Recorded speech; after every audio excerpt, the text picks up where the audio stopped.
All right. So, why are you here? What are you doing? I am here to make the point that even the most disgraced president in the United States history would be ashamed and embarrassed of the representation of the Republican Party as it exists in Kansas under the regime of Brownback and his cadre of ALEC sock puppets in the legislature. What I guess inspired you to do this? Well, it isn't so much that I was inspired. I've been depressed by what's been going on in Kansas for the last several years, in particularly the attack on higher education, in particular the attack on the checks and balances system as established by our founding fathers with regards to a Supreme Court.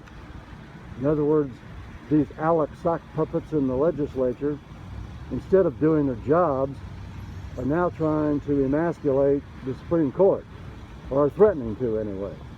So instead of simply complying, well, of course they are having a special session here today, but instead of simply doing their jobs, they've got to do all this saber rattling, threatening to take power away from the Supreme Court, which of course is necessary for the whole checks and balances, balance of power thing. Do you protest often? Is this something that you do a lot, or is this like a first time thing? No, this is actually the first time that I've done this. What reactions have you gotten so far from people? Earlier this morning, I had a lot of people honking and giving a thumbs up. I had several people want pictures and that sort of thing. So it's been mostly positive.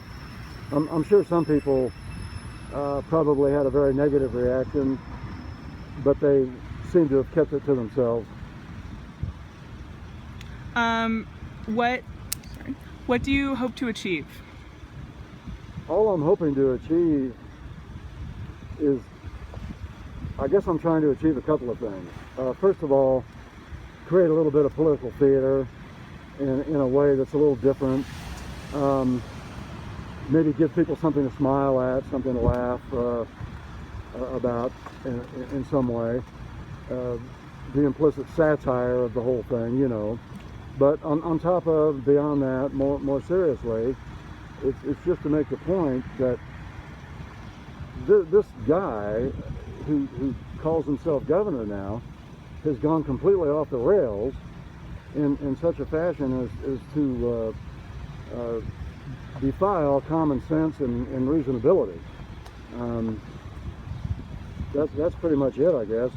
In other words, you've had Republican governors in the past, like Mike Hayden, who actually sacrificed his own electability when he raised taxes because they had to be raised. You've had governors like Bill Graves, Governor Bennett, Bob Bennett, Lieutenant Governor Parkinson, all of whom were Republicans. And none of them, you know, tried to wreck the state